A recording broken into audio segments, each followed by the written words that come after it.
Welcome to Ambitious Podcast, le podcast des ambitieux. Il y a accélérateur de développement.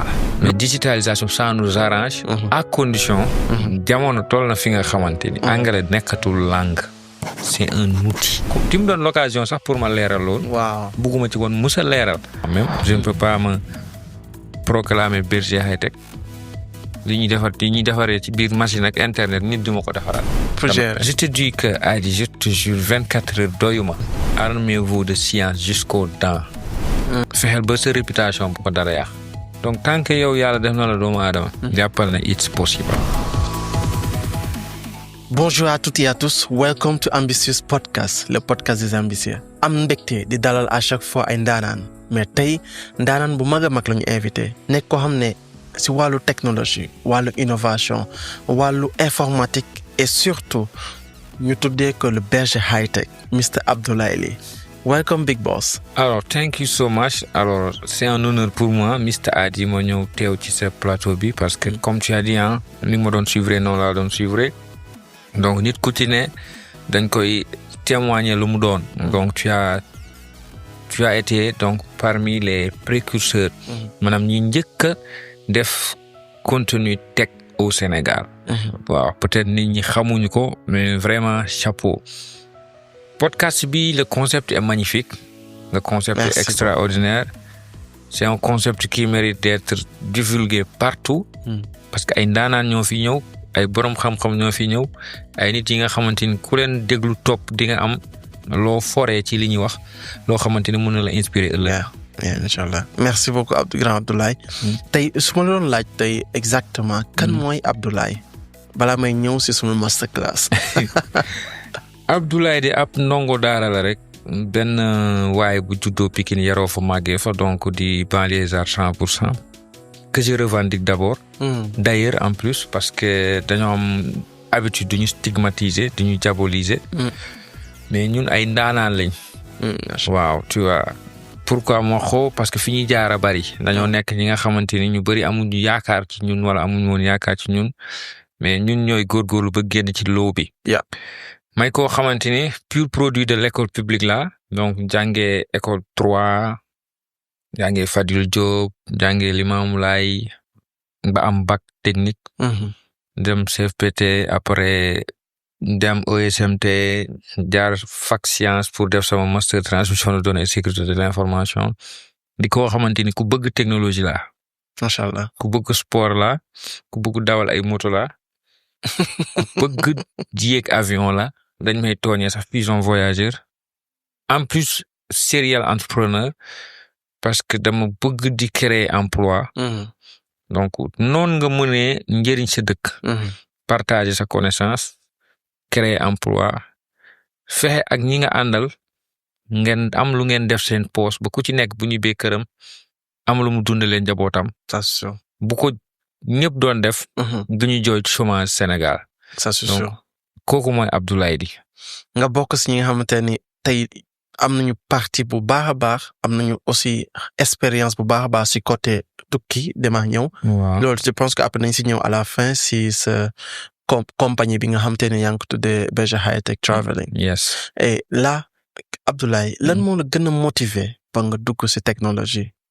L'élément déclencheur lan la woon. L'élément déclencheur c'est un ordinateur portable donc marque bi mi ngi woon Fujitsu Siemens. Juste pour te dire que dafa yàgg marque boobu amatul sax mooy élément exact déclencheur bi maa ngi ko jot à l'âge de 9 ans. De la part de mon oncle Aliou Ly bu nekk États-Unis moom ko yónnee woon. ma nekk ci di bidouiller di débrouiller mais jamono yooyu ku utiliser ordinateur da nga amoon xam-xam parce que y avait pas d'IA. Il y avait pas Google. Il y avait pas Bing. Il y avait rien qui nous facilitait la recherche amul woon dara yow lépp yaa ko doon mettre sur place. soo bëggoon dara CD ngay dem wuti dugal comme ñun Encarta moo nekkoon suñu Google. Ouais. Il y avait pas beaucoup de sites. Je me rappelle Encarta ci leen doon amee lépp ci leen doon jàngee. Il y avait pas beaucoup de sites web. Il y avait pas de réseau social. C'était pas intéressant en fait. En fait pas je dis c'était intéressant mais c'était pas divertissant. C'est vrai. Parce que boo jëlee sa ordinateur lu intéressant nga ci def. Doo dem di wax ak ay nit. Doo teetaan ay vidéos à longueur de journée parce qu'il y avait pas TikTok. Il y avait même pas YouTube. oui Encarta moom lépp a ngi si biir. lépp a ngi ci biir te c'était tellement ludique. Ouais. parce que lu am njëriñ kese nga ci doon gis. macha allah. noonu laa déclenché sama passion ak sama bëgg-bëgg jëm ci wàllum informatique. L'ordinateur était mon animal de compagnie. sama peluche xale yi jigéen ñi ni ñu doon amee peluche góor ñi am ay Game Boy man noonu laa amee woon sama ordinateur. ok. tu vois noonu laa demee nag aadi. commencé dugg informatique dem ba sax école. buñ doon def cours informatique Fadilou Diop monsieur Diakhaté ndeysaan maa ngi koy nuyu de passage. dañ doon xaaj classe bi jël rangée bi Abdoulaye di jàngal ay camarades am parce que il était en avance rangée bi la monsieur Diakhaté jàngal. ok noonu lañ demee ba lycée ñu commencé am ay ordinateur ay pencam suñu kër yi. fekk na man xam naa sax naka lañ doon dindee virus. j'étais en avance. waaw par rapport à ce qui se faisait parce que dama cee teel a jot. c'est le hasard du calendrier qui a fait que. ma jiitu si woon nit ñi am ci ay skills. yu ma développé plus tard. nit nag bu muy nekk ndaw mën na am ay skills mais du ko téye. am ñoo xam dañuy nekk xale nekk ay surdoué ci benn mbir. mais duñ leen ci accompagner. ba talent boobu dee. seetlu bu baax Sénégal dañuy rey talent. man nag j'ai pas accepté que talent boobu dee parce que ba ma amee bac. avant sax may am bac BFM série technique laa jël. def électrotechnique électronique. am bac T2. j'étais le seul élève bu ñu orienté foofu te man maa ko forcé parce que bu mu woon encore talent bi dee. ma dem jàngiwaat informatique ba nii may wax ak yow. loolu mooy élément déclencheur. macha allah si benn ordinateur bu jógee woon. benn ordinateur bi ma mayoo. deuxième mai. ah ouais te temps yooyu nag premier mai sax doo ko gis. kay ñoom dañ koy utiliser foofu ba doyal. soo ko yónnee fii. waay. tu as raison cyber yi sax musul am yu bees. non gars yi doon nañu daaj yu bees. daaj mukk. tey unboxing léegi la am. ah c'est ça bi gars yi commencé surtout création de contenu. exactement yes. yeah. merci beaucoup Abdoulaye mais tey bu fekkee dañ dugg si wàllu IA. est-ce que l'IA te fait peur. ou te rassure. comme toute technologie parce que le téléphone me fait peur. me rassure en même temps. parce que dama koy utiliser pour woote. comme mun naa ko utiliser pour def ci ay musiba. c'est la même chose avec l'IA. ça c'est sûr. mais IA dafa gën a dangereux téléphone. bien vrai que IA ci téléphone lañ koy déployer wala ordinateur. IA me fait peur su dalee ci loxoy ko amul éthique. mooy koo xamante ni yoonam nekkul ci dara lu ko neex lay def xoolu ci yàlla xoolu ci yonent yi xoolu ci ay waajur xoolu ci sax boppam. di générer ay vidéo di tooñ sëriñ si. di diffamer nit ñi parce que léegi yaa mun nga ci def du deep fake mooy créer du faux. jël aadi di ko feccloo fii wala di ko def looy ñàkk fayda. wala wax loo ko lu mu waxut même avec ton voix aadi bi. loolu ça me fait peur parce que ça commence à prendre de l'ampleur. dem na ba lu ñuy woowee revenge porn gars yi ñu ngi ko ciy def. heureusement ba Sénégal àggaguñ fa. te yàlla buñ ci àgg. non inchallah. l'IA me rassure beaucoup plus qu'il me fait peur beaucoup plus qu'elle me fait peur. parce que il y a accélérateur de développement la. lu américain jël 500 milliards de dollars def ci du ay caaxaan. rawatina mu jóge ci président bu gën a con ci président excuse-moi du terme Donald Trump. qui est un féru businessman. bu jëlee 500 milliards de dollars ne lii c'est juste pour un projet qui s'appelle Stargate. pour IA képp c'est parce que IA du ay caaxaan. c'est parce que convaincre nañ ko xamal nañ ko lii c'est une technologie nga dem ci pays arabe yi. muy Émirats arabes unis et autres. ñoom 1000 milliards lañ ils ont doublé mise aux États-Unis teg ko sur la table pour IA. arabes yi xam nga ñoom ils sont dans l'exagération. mais technologie musul woon nekk seen ay affaire donc bu ñu demee ba dugal seen xaalis ci IA c'est parce que IA bi mooy la 4e révolution. c'est incontestable que ku ci takkul rip tu seras l'analphabète du 22e siècle xaw ma 21e siècle. mais yaa ngi gis mercato yi. yaa ngi gis mercato yi extra naka la ñuy recruter nit di ko say di ko jëndee ay 23 milliards. nit tu vois Marc dem jël benn boy scale AI 23 milliards. Comme joueur de football, hein? Ouais, et puis il coûte 1000 fois plus cher que les joueurs de football. Parce que tes joueurs de football, je pense que il est à 400 millions. Wow.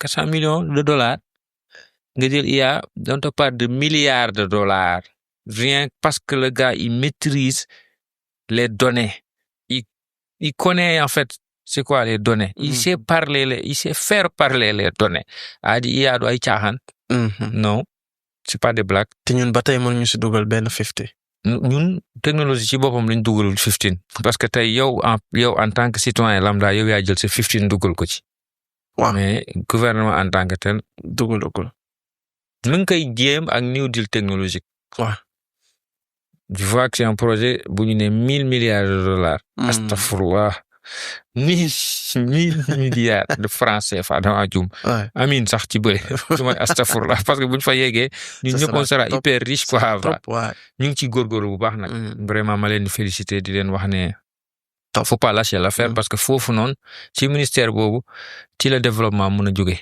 développement au Sénégal muy ministère télécom exactement aadi mais tey bu fekkee ne en parlant même des ministères des entreprises de l'administration surtout tey entreprise yu bëri yuy def automatisation pour ñu arrêter di utiliser ay kayit dem si tout ce qui est digital mais xaajaat bi dañuy bañ. waaw mais lan moo tax gars yi bëgg ñu jóge si papier dem si digital. waaw l'être humain est réfractaire au changement benn mooy bëggul changement. loolu nit dafay bëgg di nekk ci zone de confort am rek. tant que ça marche j'ai pas besoin de changer. loolu c'est nous. Ouais, c'est tu vrai. vois. Deuxième chose l'être humain a peur du changement. te bu ñu la bëggee jëlee sa kër sax yóbbu la feneen souvent di nga bëgg a dem mais da ngay ragal. peur boobu c'est naturel. Troisième chose mun na am ay mbir yu làq ci suuf yoo xam ne duñ ko mën a wax fii. yow yaa ma gën a xam. des intérêts crypto-personnels. Parce que quand sincèrement on digitalise de bout en bout une chaîne. nit lu mu ci mën a coppateeti du bari de. Ça c'est sûr. te par exemple bu ñu digitaliser woon tout ce qui est état civil. dootoo gis kenn ku la naan jox ma 2000 francs ma defaral la extrait bi mu gaaw. parce que da ngay ñëw taxaw dugal sa numéro de registre ñu yónnee la ko sa téléphone portable nga générer ko dem sa yoon. mais léegi ces gens-là ce mafia-là. bëgguñu dem. voilà mafia boobu ñooy xeex affaire yi. ok ci sama gis-gis en fait. mais noo gisee digitalisation à Sénégalais yi xam te ni majorité bi daanaka ñi si jàng bariwul est-ce que ça va dina arranger la majorité. waaw ça va arranger la majorité dès l'instant que ñu contextualiser ko.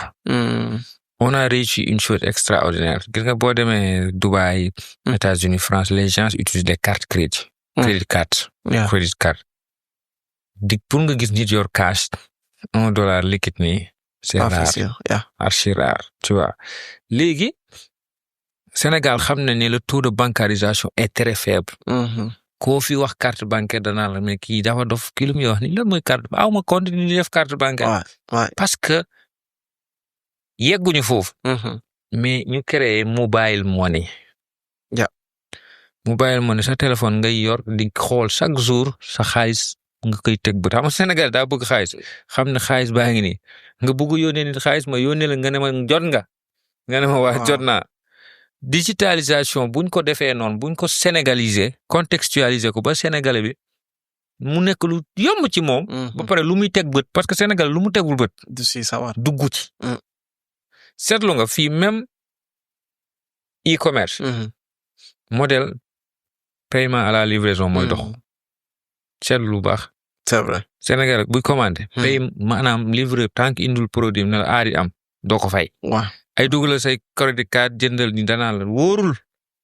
même tant que tegoo ko sa loxo sax du ko fay. tant que tegoo ko loxo même bu xamee ki koy jaay yaa defar sa site ne da ngay dugal say information wala tu payes après ñu indi la danaan fayuma. c'est vrai. même si ça coûte 500 francs. c'est vrai. c'est culturel. mais digitalisation ça nous arrange. à condition. ñu contextualiser ko parce que contextualisation bi. képp ku créer start-up sénégalais. bu ko inspiré wu ci tubaab bi da ngay daanu. mun nga jëli tubaab bi def nga adapté ko. parce que on a une culture qui est totalement différente de leur culture. c'est vrai. Ouais. c'est vrai mais Abdoulaye tey si wàllu bu ñu duggaate si wàllu technologie ban technologie ok moo la gën a envoûté si ban yi ngay technologie utiliser yi may utiliser actuellement mais c'est l'IA. c'est l'IA waaw ouais. et que ban logiciel nga dugg mënutoo génnewaat nga indépendant si application boobu DaVinci Resolve yes waaw DaVinci Resolve da nga jóge premier pro dugg DaVinci non mais xam nga DaVinci dafa yéeme. DaVinci IA la rek en fait DaVinci dafa imaginer yow xam nga tu utilises DaVinci en tant que professionnel. Avant DaVinci ni ñu doon galérer pour calibrer son ak vidéo tu te rappelles. Ouais.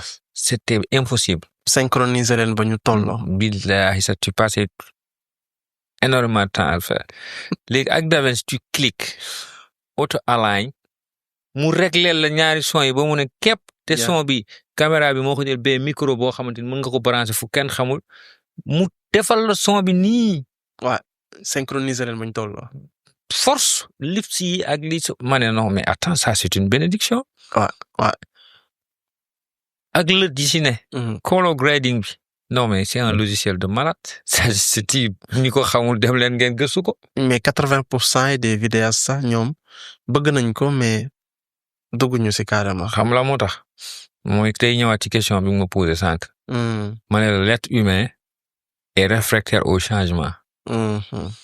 tant que dugguñu si duñu xam lu ci ne.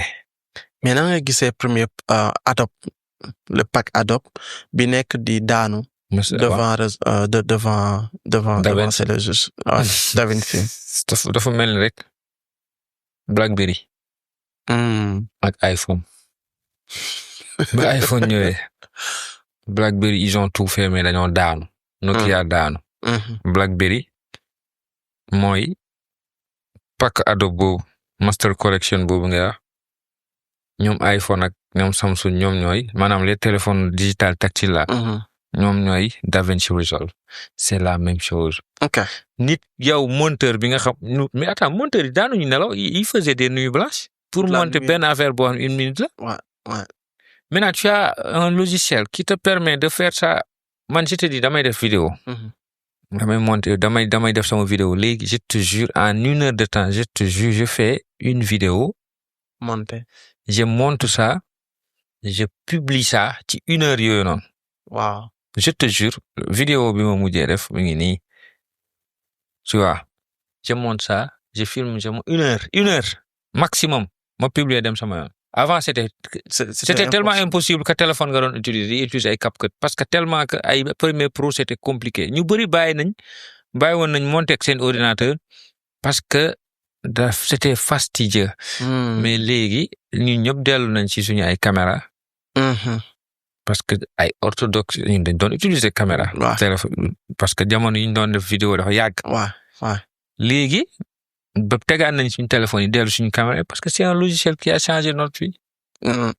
bokkul sax yow tu es pro DaVinci ma laaj la. DaVinci ou Adobe. man damay dugg fii génn fii dugg fii génn fii. ça dépend des projets. ok super. donc xam nga bu fekkee ne podcast la plupart Premiere Pro. mais si wàllu colorimétrique soit mën naa dem DaVinci des fois su ma yàkkamtee ma dugg Final Cut.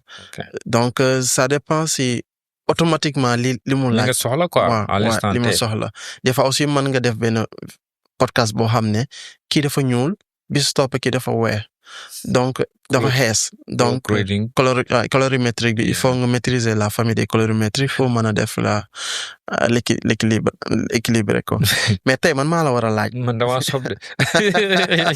tey dafa am deux questions yoo xam ne c'est vraiment important balaa ñuy dugg ci question de fun yi. tey Abdoulaye. bu ñuy wax ci wàllu technologie Sénégal kenn mënuloo wax 2 personnes tey tudd la ci. ba 3 personnes. tey sa niveau bi nga am ci wàllu technologie ak audience bi ngay drainer est-ce que tu as une vision par rapport à ça par rapport à la jeunesse. oui je vois de plus en plus de jeunes qui commencent à intéresser au tech Avant c'était compliqué da nga doon sax gis société bu ñëw bëgg partenariat ne la est-ce que xamoo ñaar laa la wax de créateur de contenu tech mais da ngay wër ba dee doo xam. C'était pas beaucoup. C'était parce que monde bu à part la woon. Comme ni ma ko waxee woon yow. temps yi on te traitait de fils à papa de Richard. parce que biñ gisoon gadget yu bëri yi nga yor teg say micro xam nga di def kii dañ naan kii dafa am xaalis moo tax muy def lii. fekk du loolu. parce que dañ naan il gagne rien du tout. mais léegi ce n'est plus le cas léegi da ngay am sa téléphone di mën a def say création de contenu teg sans problème. tu vois mais ba léegi nag yëf des na. fii nga toog nii su ma la waxoon limal ma 10 créateurs de contenu teg mënoo ko. non je connais que 3 nga xam su ma la waxoon limal ma 10 créateurs de contenu yi def humour mën nga maa limal 20. fi nga toog nii mën naa fi bindal liste. mën nga maa bindal su ma la waxoon léegi limal ma ay créateurs de contenu yi def ay make-up nga lim. ñi def xeesal yeeg tout ça. mais teg mun naa jël sama téléphone ñu chronométrer 1 heure de temps doo ma limal 10. c'est vrai Sénégal dafa manqué loolu. te pourtant ci teg bi nga nekk. man ci teg bi laa mënuma laa limal 7. ok. donc des na lu bari. mais est-ce que aussi du si audience bi ñu am parce que da ngay xool même booy def publicité boo waxee si wàllu loo xam ne ñoom daf leen di neex. Sénégalais dafa bëgg lu sensationnel. donc boo waxee si yooyu rek da ngay gis ñoom il vient en masse. mais booy wax si xam-xam ak technologie ñoom. c'est le niveau dëkk bi la loolu yëpp xool. Sur États-Unis les créateurs de contenu MKBHD il a plus de 20 millions d'abonnés sur YouTube.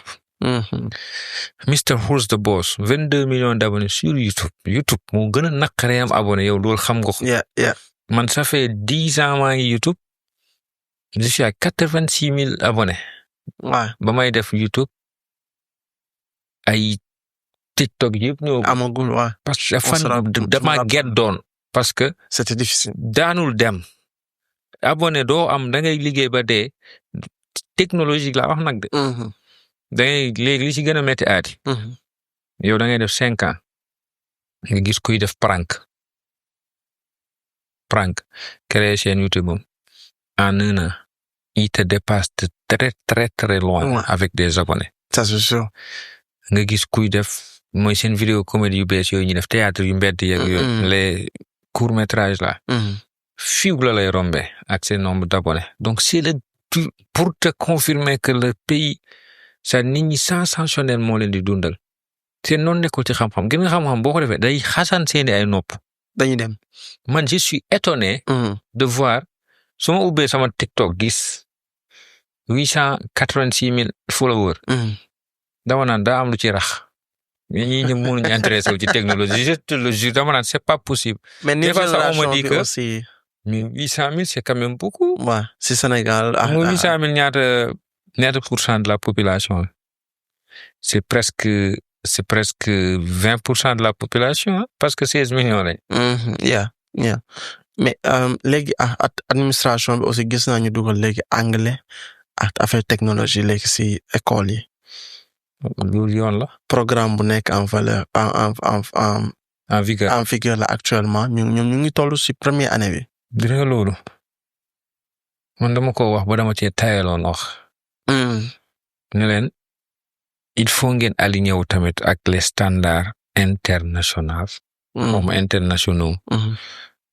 jamono toll na fi nga xamante ni. anglais nekkatul langue. c'est un outil. l'informatique est devenue un outil.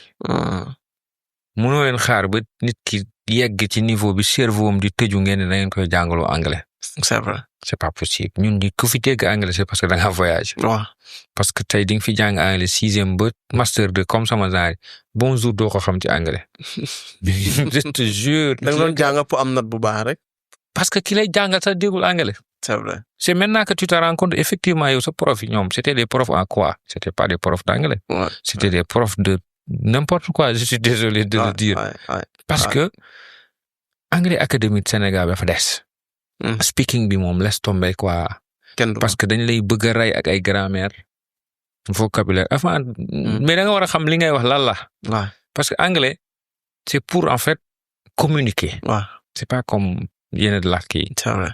boo ko weddee nga jël avion génn fii dem atterrir ci benn aéroport nga fay làkk français wala wolof. tu vas perdre. kenn la tontu. deuxième chose pour ñu percer ci technologie bi tous les bons ouvrages. les livres les meilleurs livres sont en anglais. les meilleurs tutos sont en anglais. man tey tuto su ma demee ba jommi dëgg ci li may def tuto anglais yi laay seetaani parce que foofu la solution yi nekk parce que moitié population monde bi anglais la ñuy làkk c'est pas comme ñun les francophones bëriwuñ. te boo déggul li ñuy wax aussi sera un big problem. un big problem. des fois ngay wër benn contenu ci on te suggère des vidéos en anglais. parce que disponibilité boobu ci làkk boobu rek la am. c'est vrai. maintenant Abdoulaye par rapport à la technologie encore une fois. tey ban erreur nga mas a def ci technologie boo xam ne dootoo ko defaat. tu m'as pris au dépourvu. ban erreur la mos a def ci technologie. toi ces réseaux sociaux. voilà. Waouh, réseaux sociaux, j'ai fait tellement de bêtises en fait. Moi, j'ai fait des bêtises qui m'ont valu des lynchages de ouf. Alors, je dirais bêtises bu ma defoon bu ma metti benn publication la woon. Alors, publication bi c'était lors de la Coupe du Monde. Donc, boobu tension politique bëri woon na trop. Alors, j'avais pas compris que dafa amoon ay gendarmes yu réeroon. Tu vois. Donc, boobu y avait Cléderson qui avait écrit que Coupe du Monde bi dañoo war a gaaw éliminer Sénégal. ñu dellu ci les vrais problèmes du pays quoi. ma ñëw ne ko mais pourquoi vous êtes méchant? Pourquoi quand les Sénégalais sont heureux vous êtes malheureux? Alors, il y a quelqu'un d'autre qui est venu me dire il y a 2 gendarmes qui ont été portés disparus yéen ngeen di seetaan ay match. ma tontu ko allez chercher les gendarmes vous-même, nous on regarde la Coupe du Monde. Tu vois, ils ont capturé réponse boobu publié ko foo xalaat. Wow. J'ai essuyé 72 heures d'insultes. Wow. jaxase nañ ma ak Sénégalais yi saaga nañ ma ba mu tooy ba tey jii nii ça fait Coupe du Monde bi am na Coupe du Monde sax bu amaat ci diggante bi ba tey su ma waxee dara nit ñi dañ ma koy dugalaatal Twitter capture boobu ne ma amoo xool da ngaa bon da ngaa soxor alors que il n'avait pas ti mu doon l'occasion sax pour ma leeral loon. waaw bugguma ci woon musa leeral parce que dama ne woon maa tey finalement quoi parce que saaga yi dama xamul woon lan moo tax ñu ma doon saaga. qu'est-ce que nit am na ñoo xam ne dañ ma doon dem ma woy téléphone di ma saaga et tout. Tu vois, alors que man benn nit laa doon répondre. Tu vois, juste pour dire que souvent pourquoi ma jàppee ko bêtise. En tant que professionnel. ku xam réseaux sociaux yi. waroon naa jàpp ne maa ngi ci mbedd. xuloo bi c'était pas privé. maa ngi peut-être comme tey ma taxaw ci mbedd saaga ndey. sama papa dégg ko wala sama yaay dégg ko. j'ai fait la même chose. C'est vrai. Je devais avoir benn retenu. ba su ma koy tontu ma tontu ko inbox mais pas ma wax ko ci endroit public boobu ñu jël ko. ça ba léegi daf may topp. waaw te loolu mat naa ay ati. voyez def nañ fi ñaari coupe ça fait 5 ans 6 ans comme ça. je te dis ba léegi dañ ma koy Twitter ba léegi moo tax mooy ce réseau social bu ma gën a détesté. léegi gisuma nga fa lu bëri nag quand même. non dama fa bàyyi parce que foofu man je comprends pas les gens quoi je ne les comprends pas du tout.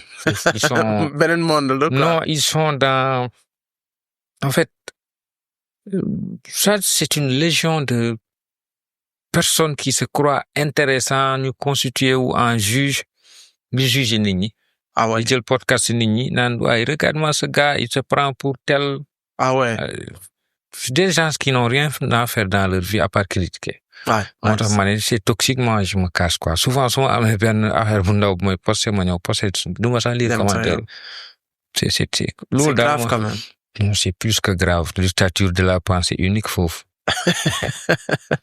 tey bu fekkee ne daka am entreprise bu bees. waaw entreprise boo xam ne yaa ngi employé ay jeunes yu bëri. te entreprise boobu la moo la poussé ba nga ubbi ko te turu entreprise bi tam nga jël si def si sa passion tech. Exact. Turu tech lan moo la motiver vraiment. Alors déjà dama dem tellement que j'aimais voyager et tout et sama voyage man maa defal sama bopp samay propre procédure. Ok. parce que je me dis que man lépp lu ñuy defee ci ordinateur nit duma ko defaral. man ngay defal sama bopp pour être conséquent avec moi-même je ne peux pas me proclamer berger high-tech li ñuy defaree ci biir machine ak internet nit duma ko defaral damay dem gëstu ji ko ba maîtriser ko defal ko sama bopp pour rester fidèle à sa empreinte. Exact. may woote ma def pratiquement pays yëpp am visa xam nu mu demee. Et puis ma koy doon partager encore comme man damaa mën a partager. di partager les tips gars yi ne ma mais attends Sénégalais même boo ko partager du ko mën a def.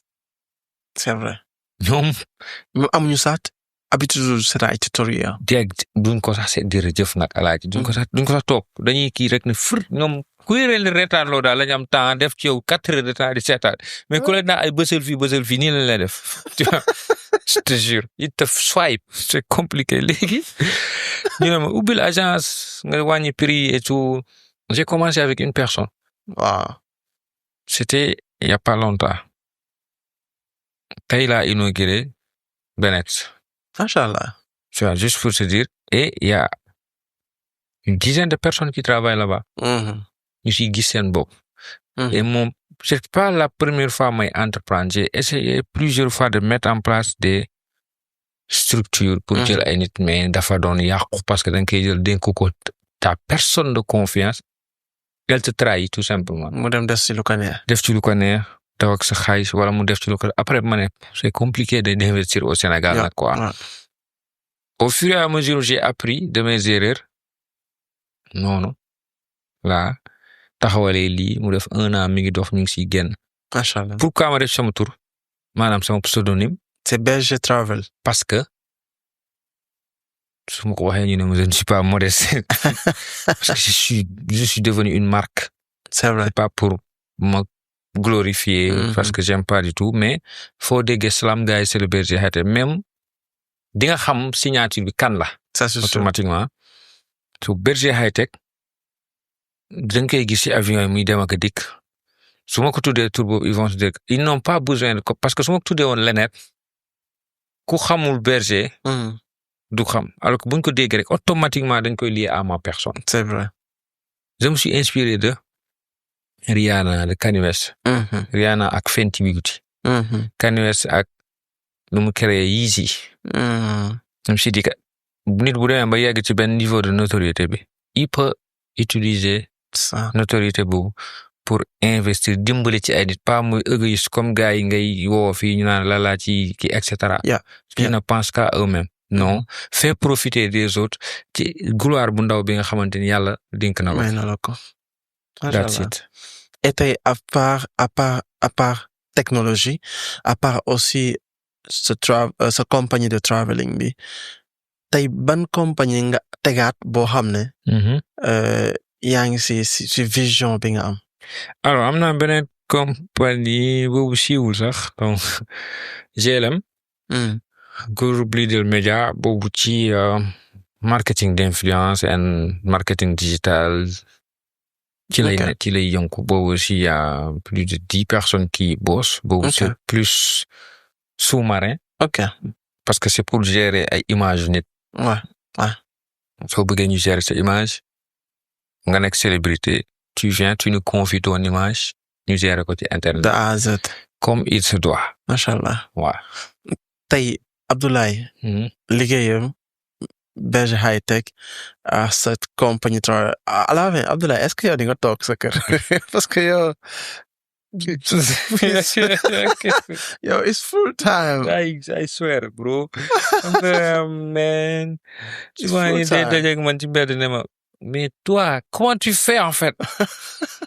Je comprends pas man ko je te jure man damay toog di poser wu des questions ne comment naka laay def. Je te dis que Adi je te jure 24 heures doyuma. léegi su ma gisee nag su ma xalaatee ay ñoom Elon Musk. di am ay 10 compagnies des compagnies yi am ay 1000 et quelques personnes ñoom tu te dis que c'est possible. C'est vrai. mais ñii nii. ñeen ñi naka la ñu mën a gérer lii yëpp te déborder wuñu defuñu burn-out dofuñu jinde dara dalu leen. ils sont bien. am nañu temps nelaw bu bëri. yaa ngi chaque jour nga gis ko muy tweeter. mais après je me dis que non c'est possible. Il suffit juste de t'organiser ça li may wax rek. tu mets en fait tes tâches par niveau de priorité.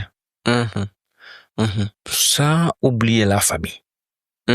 La famille vient avant tout. C'est important. La famille d'abord, la famille après, le boulot ensuite. Parce que c'est la famille qui te motive à travailler. Ouais. Si tu as des enfants, yoo xamante ne nga bëgg ñu am une vie meilleure. Alaaji boo xëyee di nga liggéey. lu leer la alors. chaque jour. soo bëggee am kër gu rafet sooy dugal sa njaboot boo xëyee di nga dem ñafe ci. nelaw daal laa xam ne moom doyaluma ci moom. parce que je dors tôt. C'est compliqué. C'est vrai que kuy tëdd minuit et au 6 heures du matin ou 7 heures du matin, c'est 4 heures, 5 heures, 6 heures de temps maximum. mais da ngay dem ba sa yaram da koy tàmm. da koy tàmm. bu des fois dañ la naan non tu vas tomber malade tu vas mourir je me dis mais attends lii rayul nit ñi mais marabu yi ils dorment pas. Yeah. guddi yëpp dañuy wir di jaamu yàlla dañ cee dee ñoom ñoo fi nekk am 90 ans 100 ans. C'est vrai. ci alxuraan sax dañ ko bind ñi nga xamante ni duñu nelaw lu bëri dañuy nekk di jaamu yàlla et cetera donc parce que lu nit tàmmal organisme. kese man gën nga guddi yi laay am temps sax di dox affaire yu sérieux yi. ok. ci lay amee inspiration ci lay man sama ordinateur minuit laa koy taal. teg comme ni nga tegee samay juice. teg sol sama silalement fekk boo yëpp tëdd nañ man ma nekk sama machine. c'est vrai. c'est vrai. c'est vrai que tey mu ngi andi 21h 23h.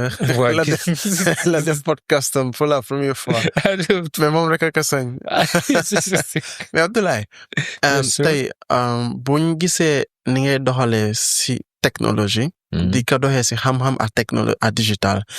tey est-ce que gis nga ne dans 5 ans. foo gis sa bopp dans 5 ans au Sénégal. fu ma gis sama bopp. gis naa sama bopp li ma bëgg bokk sax laay wax. parce que yàlla mooy kii quoi. bëgg naa am sérieusement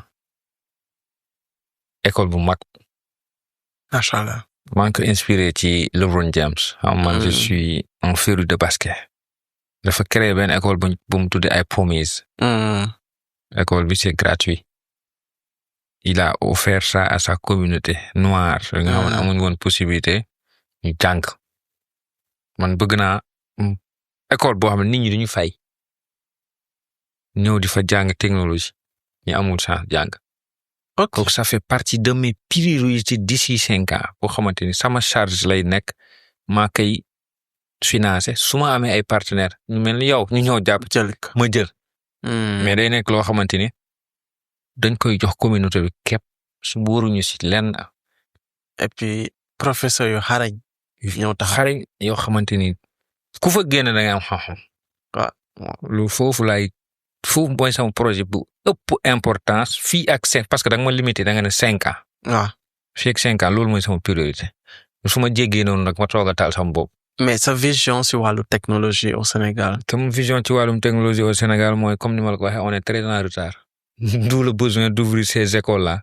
pour accélérer la cadence. limal ma 5 encore tech guys doo ko lim. non. ça prouve qu'on est en retard. c'est vrai. tu as donné le cas de ces entreprises yu bugguta automatisé wu loolu du retard. c'est vrai.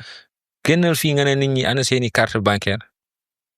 non kenn du la jox. kenn du la jox génnal nga ne nit ki sa dugg téléphone portable nit ki à part application native yi nekk téléphone nga xool yan yeneen application la ci def benn TikTok moo ci nekk Facebook Instagram Snapchat. bu dul loo soxlaa ñu seen téléphone. gisoo ci Wave Orange Money gisoo ci Benet. donc on n'est pas curieux itam ñu utilisation téléphone portable utilisation basique lañ ci am bu ñu jëndoon téléphone bu gën a cher ci àdduna ci la ñuy limité wu. c'est vrai. on n'est pas curieux demal nga jël école yi def technologie. nga comparer ko école yi def droit ak ñoomin seen. tu vas voir. le nombre d'étudiants qui sont là-bas. exactement. ok. donc on est. mais Abdoulaye lan mooy sa vraie passion. J'ai beaucoup de passion, hein. J'ai beaucoup de passion. Alors, kon nu ñu génne technologie bi comme moom nañ ko tegee ne. comme métier la moom dépassé na passion fu mu ne nii c'est une religion ça là donc. Ça c'est sûr. À part ça sport. Je suis très sportif. Très. Je m'entraîne du lundi au vendredi. Chaque jour. Tëb lu ma sonn bu may drame sax damay dem entraîner ji.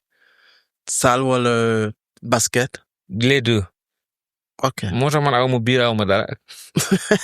non. te pourtant nitu bureau nga. nitu bureau laa nag jërëjëf sama morom yi ne bureau bi demal nga xool ni ñu mel. waaw te ñoo fa ñëwandoo. ouais. dañuy yor seen ngandi biir di dox ak seen sabandoo. Je n'ai jamais accepté ça. À part ça sama moto bu fonk bu ngande bi nga gis ci biti. ngam ni masque bi sax heureusement moo tax duñ ma xàmme. moto. You like sport. it. Yes, and traveling. Ok. Dimanche suba ma dem ci Dunia. Ouais. La Grosse. di yéeg ci montagne ak sama moto ko wàcc di def nuñ koy waxee off-road. Ok. That's it. Chaque dimanche. damay dund de. yow loolu. non je me décharge moi je me décharge je suis topp ma affaire rek. chaque jour focus sur sa ordinateur. Yes dimanche je me décharge à zéro. Ok. Pour commencer waat sa lundi. Ouais sinon rek dangay dof tu t'énerves pour rien. Ça c'est sûr. Ouais c'est ça. mais Abdoulaye balaa may jeexal sama podcast. Yeah. tey est-ce que mën nga jox boo yi lay seetaan sa fans yi sa ñi xam te ni yow rek lañu topp si wàllu xam-xam. ban conseil nga leen di jox pour ñu gànnaayoo ko. conseil bi mu leen jox mooy conseil bi leen Cheikh Anta Diop joxoon rek. Armez-vous de science jusqu'aux dents. wesh armez-vous de science nag yaatu na. science ci tënk mooy xam-xam. booy science la rapport yi doon wax maanaam utiliser sa xel mi. comprendre comme yéen lébu yi ni ngeen koy waxee. utiliser sa xel mi. xel dañ ko sàkk pour nit di ko jëfandikoo. xel carte mémoire bu dul feesa. loo for mën nga ko cee dugal. waaw. parce que dana la njëriñ ëllëg. ñu bàyyi di perte suñu temps ci ay futilité. On aime trop les futilités au Sénégal. Trop. Je te jure da ngay toog fi nekk ci dara benn kankurang romb la nga bàyyi li ngay def topp ci. xam nga jot foofu la commencé. chaque jour tu vois des gens en fait. parce que fi ma dëkk la tamit. man yooyu dama koy dund. dund ma kii dama cee màgg. on a trop de temps. Le temps est précieux. gis nga suñu papa yi temps yi ñu nekkoon fii da nga doon am BFM. ñu recruter la. waaw. temps yooyu dañ doon def concours ku am certificat entrée en sixième da ngay éligible ci concours temps yooyee. kàngam nga de.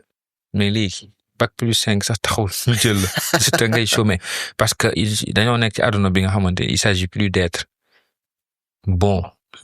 pour s'en sortir il s'agit d'être parmi les meilleurs. the best. ñoom ñooy run the world. bon rek ça ne suffit plus moo tax nag. léegi xam-xam la connaissance c'est tellement démocratisé. ba kenn amatul droit ne aw pa xam-xam parce que da ngay yor sa téléphone yor sa connexion au débit. Tu as Google, tu as ChatGPT, tu as Gemini, tu as Llama, tu as 1000 IA qui peuvent à qui tu peux converser à longueur de journée.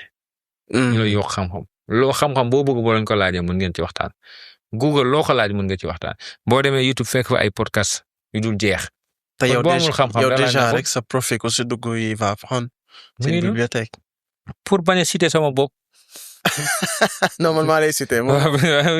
des fois soo amee lu ma réer mën na dugg si bibliothèque yow. you see hein. yeah ban conseil aussi lañ la mas a jox conseil boo xam ne du dañ sa bopp te chaque jour moom la yaa ngi bàyyi xel. j'en reçois tellement. conseil bi ñu ma jox bu nga xamante ne day résonner ci sama bopp encore sama tonton bi ma mayoon ordinateur bi moom moo ko conseillé woon mooy fexeel ba sa réputation bu ko dara yàq. bu la kenn jënd. buñ la dugal ci ay détails yoo xamante ni day yàq sa réputation reste constant. mais tout le temps réputation it's make time to build it ça day jël temps pour nga tabax réputation et pour daaneel ko. benn mbind boo warut a bind wala contrat boo warut a signé mun na yàq sa réputation. boo seetloo man ça fait 8 ans maa ngi ci réseaux sociaux yi. seetlul machallah alhamdulilah je touche du bois grâce à Dieu fi ma nekkoon ba léegi foofu laa nekk. Yeah. parce que même image. damay seggi samay affaire. Yeah. Yeah. Je fais attention à ce que je dis, je fais attention à ce que parce que réputation. Dem si bàyyi xel bu baax a baax. Ouais, je regarde les Youssou Ndour ba léegi même réputation la ñu am. Ils ont fait 40 ans de carrière. C'est vrai. Pourquoi pas ñun? C'est vrai. Tout le temps boo xoolee rek ñi la jiitu. da nga xam ne mën na ne. Kese. Ok. Léegi Abdoulaye. Yeah. lii vers la bocal la boo xam ne il y a des séries de questionnaires si biir. léegi yow yaa da ngay tànn rek man ma ubbil la liiral la. ay pick up. Yeah. with my left hand maybe. mais am na ay surprise man yàlla boo jël boo xam ne aussi doo si bëgg a répondre. Ton plus grand rêve. Mon plus grand rêve. Wow. C'est compliqué. Est-ce que j'ai des rêves? Mon plus grand rêve, c'est de devenir une personne hyper influente, positivement. Inch'Allah. Que su ma jógee sax su ma deewee pendant des années et des années et des années, les gens continueront à parler de moi, mais du bien. C'est-à-dire, comme je dis, il faut essayer d'être une personne de valeur. Nit ku am valeur moo gën nit ku réussir. C'est vrai. waaw donc man ci valeur boobu ci lay dox. donc ça fait partie de ma def fi loo xamante ni daal. Adi. D'ici 100 ans on va continuer de me citer parmi nga xamante ils ont contribué ci développement seeni dëkk.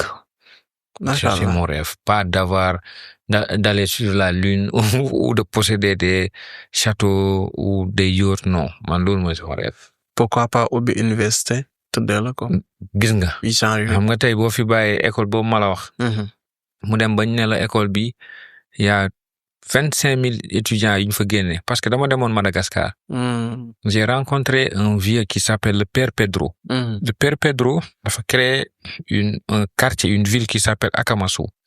Quartier boobu noonu depuis ba mu ko créé ba léegi plus de 45,000 malgaches. Waaw. may na leen ñu jàng te duñ fay tabaxal nañ leen ay kër ay hôpitaux te c'est un vieux père bu jóge Pologne d'origine argentin bu ñëw def ko Madagascar dans un pays très pauvre. On a écrit plus de 30 livres sur lui. Waaw. man maa dem toog ak moom def naa ci moom documentaire ñu waxtaan.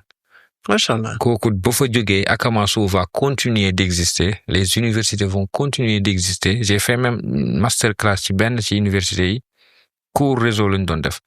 kooku bu fi jógee pendant des années l'université va rester. Donc on va continuer de parler de ce père. Ça c'est sûr. C'est la même chose. Ok. Yeah. Ok. Ça c'est vraiment another level. Yes, that's another level, right. Jëlaatal beneen, je pense on va prendre deux. De main droite, peut-être que bii dina ma porter chance. Pas de question toxique, hein. Wow. Really? Ce best big projet réalisé. Actuellement. C'est mon best big projet réalisé, actually. Je considère pas ça comme un big projet. À part fonder une famille. À part fonder une famille, j'ai pas réalisé rien d'extraordinaire. Si. yow yaa xam yow déjà da ngay gis ne lool lii de lu ndaw la wala lii de day ndaw say bët mais day rëy lool si bëtu ñi nga xamante ne amaana. Peut-être les trucs, peut-être l'agence de voyage, parce que souvent je reçois des témoignages de la part des employés qui disent que génne nga ñu ci ay situation yoo xamante ni moom tu permets à des personnes ñu dem yóbbul seen waa kër lu ñu lekk. Ouais, c'est important. Maybe. Juste jël nit kenn rek muy xëy. nga koy fay weer beneen affaire. dëgg la mais xam nga ñun pël yi dañoo fuuy mën nañ ko bañ a jàppee lu rëy. Mais c'est extraordinaire ça. Waaw, quand même. C'est vraiment extraordinaire. Parce que souvent on me dit que non, mais réussir à payer 2 personnes rek c'est déjà quelque chose. C'est pas facile. waxuma la nag 15-20 personnes. et du moins nga fay leen mais. C'est quelque chose boo xam ne. Parce que on rêve de quand même dem ba parce que am nañu fi ne Sénégal di fay 400 personnes salaire. am na fi. ay Telium Properties ñoom ay Yérim Sow Omar Sow et cetera. Tu vois ñu ngi koy def encore une fois c'est des êtres humains. qui sont partis de rien. ñoom Dangote ñu ngi koy def. why not us? And we still young. So young. Yes. That means we have time. Yeah. Yàlla bàyyi kay. Inshallah. The vision is very clean. Yeah, thank you. Jilaatal beneen ñu clôturer. Yeah. dañuy def kii ni ko gars yi di waxee sax tontin. léegi. waaw. Abdoulaye, est-ce que tu es amoureux? Ah, mais c'est une question bizarre, ça. Ah, ben évidemment, oui. Je suis amoureux de ma femme. Alors, ça, cette question-là, c'était pour les célibataires. Oui, c'était pour que je parle me dire Bennett parce que question bi moom. Mais su ma waxoon non fii du yawul. Non, bu fekkee marié la dama koy contourner. Est-ce que tu es poli ou mono? Je suis poli. Je suis pas monogame, moi. Bon, je suis polygame sur papier. Je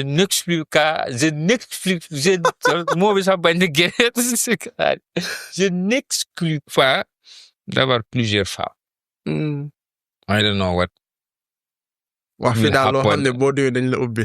li mu wax daal leer na pour le moment bëgguma xawma li yàlla def. léegi sa dernière question bi ma am. mooy as-tu des délires carrément. yoo xam ne ça n'a rien à voir à la personnalité de Abdoulaye. Oui, si j'ai beau quand même j'ai des délires mais ça se dit pas. xam nga ku ci nekk ci ñun am nga ay vibes yoo xamante ni. J'ai des délires de ouf. Ça, je te dis, hein. J'ai des délires de...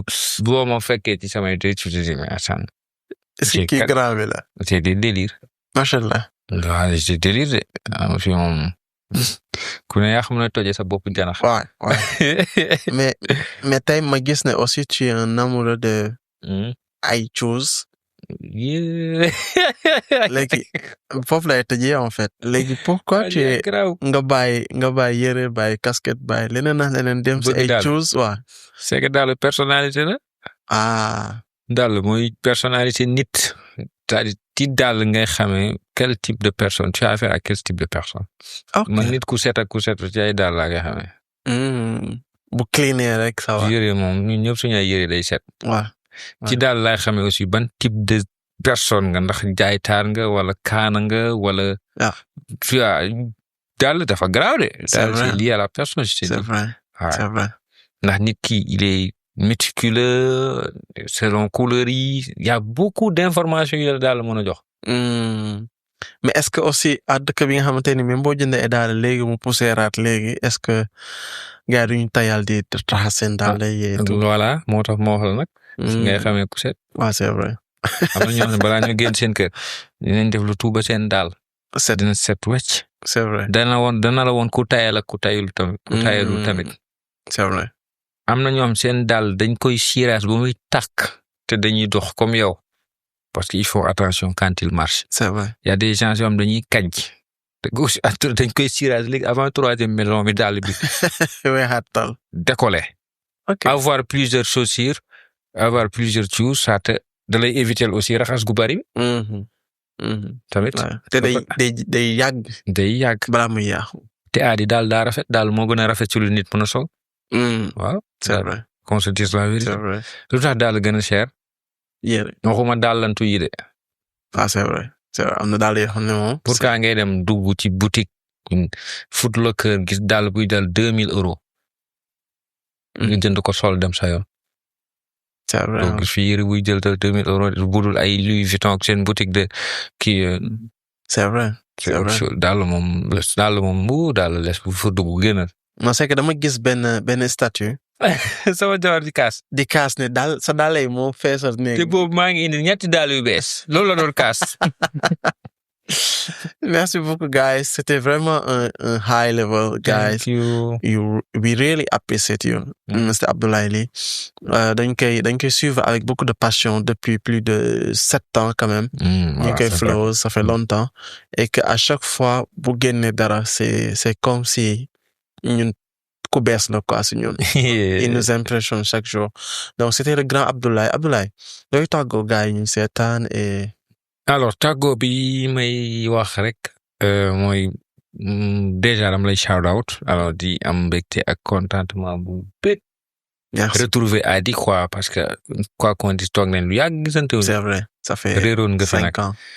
oui yaa gën a njool ci diggante bi mais bon samay bët la aussi beneen bi mooy bul bàyyi affaire bi c'est hyper méga giga important l'impact mënoo ko mesurer mais avec le temps di nga impact bi dina ñëw ba dalaat sa kaw dina nekk effet de boomerang tu vas comprendre en fait ce que tu fais l'importance de ce que tu fais li may tàggatoo mooy découragé nañ ko génnee ci suñu àdduna muy découragé muy impossible dindi leen i bi ak m bi make it possible parce que lu fi nit mënta réaliser nit la soo gis ay ginaar yu fi yéeg avion di voyager gisoo ay xar yu dem aéroport ñu leen di enregistrer tout ce qui s'est fait jusqu'à aujourd'hui théorie de la relativité petit ñoom Newton ñoom Einstein ñoom Galilée ñoom ñu bay doomu aadama lañ duñu xar duñu jinne donc tant que yow yàlla def na la doomu aadama jàppal na it's possible so bul bàyyi never give up bul décourager keep doing keep going. Merci beaucoup, guys. Ça a été un plaisir vraiment d'aller le Big Boss des boss sur la technologie digitale au Sénégal. Il fait partie de nos références au Sénégal sur la technologie. Amna yu bees yu pare ñëw, Inch'Allah. On va le partager avec vous. Chaque podcast, jàppal ne c'est un masterclass. Thank you, guys, et à bientôt. Bye bye.